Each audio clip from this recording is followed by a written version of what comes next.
Okay, Dan, we've mentioned we're at it again. A new GM, a new head coach for our Cleveland Browns. Is it a sign of progress that Jimmy Haslam wants to hire the coach and have the coach have input into the general manager to avoid the dysfunction that has happened before between those two player acquisition and guy coaching players that have been acquired? Yeah, I do think it's a good sign that he's taking this approach. Look, the issue to me has never actually been the structure. It's always been the ownership, and it's always been their approach to this. So that's not going anywhere. They're going to have to change the way they do things. But at the very least, you're not forcing two guys together.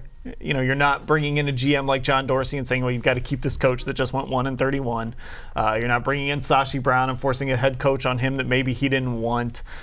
You're bringing in your head coach, and then you're going to bring in your GM, and those two are going to be aligned. Hopefully, they're going to be aligned, and ownership is going to be able to sort of play the referee when things start to go awry and say, no, guys, stop. This is how we do it. The problem has always been they've been unable to necessarily to do that consistently. Right.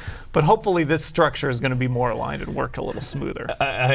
When you say hopefully, I start to chuckle because you never know what's going to happen. But it's kind of interesting. Do you think, and I asked this earlier, you heard Josh McDaniel early in the process. Do you think this structure points to that? You want a guy like Josh McDaniel, who's worked with the best offense, to be very comfortable with the GM. And I have a follow-up to you with that as well, though. Yeah. So I'm setting you up here. I do think, Josh McDaniels, when he was in Denver, had some personnel control. And I think he sort of looked at that and said, maybe he doesn't want quite as much of that power, at least initially. So then you start looking at a guy like a Nick Caserio or a Dave Ziegler, guys in that Patriots front office that could leave and come to Cleveland and work with McDaniels. That's sort of what you're looking at, I think. That's sort of where that's coming from. Maybe that's the hope that they're going to land that. But there are some other options out there. But it does just feel like, let's see if we can get McDaniels here and see if we can bring one of those Patriots guys with him. And you mentioned that. Those guys have local connections. They were at John Carroll. There's a number of John Carroll guys. Coaching. Yeah, no kidding. They're going to steal that from my cradle of NFL coaching and NFL personnel.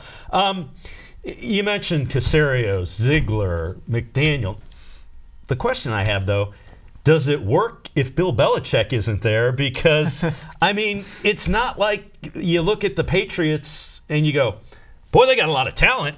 You look at it and you go, boy, they know how to use what they have, which if the Browns could have done that, we'd be talking about them in the playoffs. Yeah, and, I think what you hang your hat on is hopefully part of that is Josh McDaniels, right? How he's built that offense, whether it's been with Rob Gronkowski or whether they've had some good receivers or whether they've had to run the ball and figure out what to do with James White in the playoffs. He's been able to adapt around Tom Brady. We talk about the offensive line. They don't always have great offensive linemen, but McDaniels and Dante Scarnecchia make that offensive line great. Maybe you could steal Scarnecchia and bring him to Cleveland too. That would be great. But that's part of the hope you would have in that. And, the Belichick coaching tree has had mixed results, but we're going to watch some guys in the playoffs that come from it, and Mike Vrabel, Bill O'Brien. Brian Flores was really good this year in Miami considering the circumstances. So, maybe that part of it is starting to turn a little bit too. Well, the question, though, that I have is, and this is nothing against Caserio or Ziegler.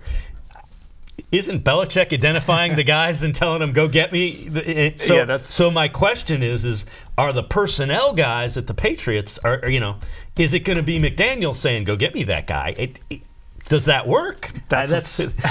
That's what the Patriots have, or that's what the Browns have to figure out, is how much of it is Bill Belichick, how much of it is Nick Caserio identifying talent and serving as sort of that scout GM role, but it's going to be the head coach and the GM really sitting down and making these decisions. And there is some risk there when you reach into that Patriots tree because Bill Belichick is so good and Tom Brady is so good and makes guys so much better.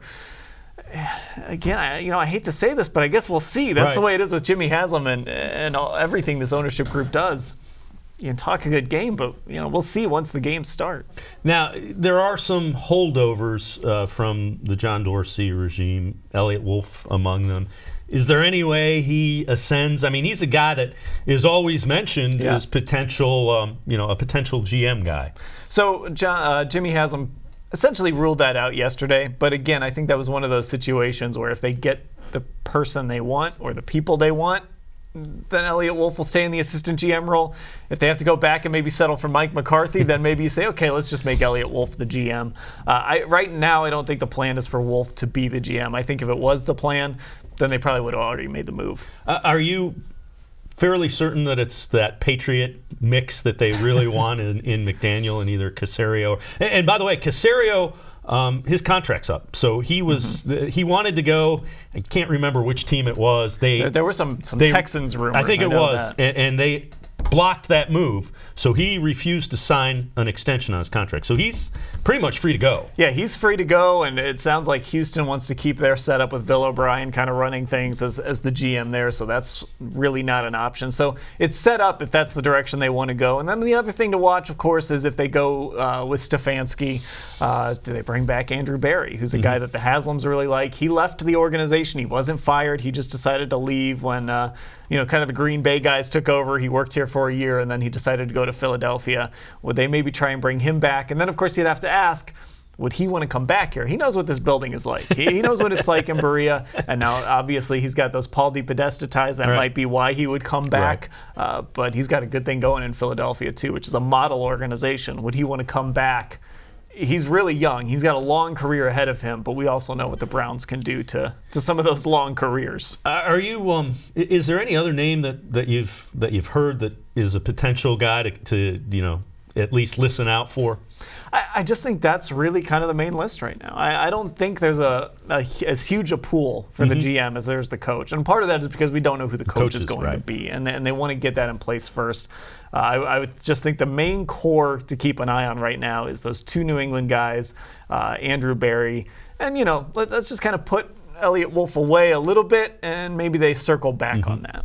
Are you surprised that McCarthy came in so early, or is it a function just of timing? Because a lot of the guys they want, you can't talk to. Like the Patriot guys, you can't talk to because they're playing this weekend. I think part of it is timing, and maybe McCarthy wants to get his name out there. Say, I'm doing interviews. Anybody who wants to come talk to me, I'm doing them. I think maybe the bad news for McCarthy is they interviewed him on Thursday. Jimmy Haslam came down at a press conference mid-interview, and then they got on a plane and went and interviewed Greg Roman. So I don't know how things are looking for Mike McCarthy to get this job, but I do think it was the timing was right to interview him tomorrow as opposed to waiting. So you're saying when the owner goes to get lunch midway through your interview, it's not a good sign? I don't know. I don't know if I'd feel real confident about that.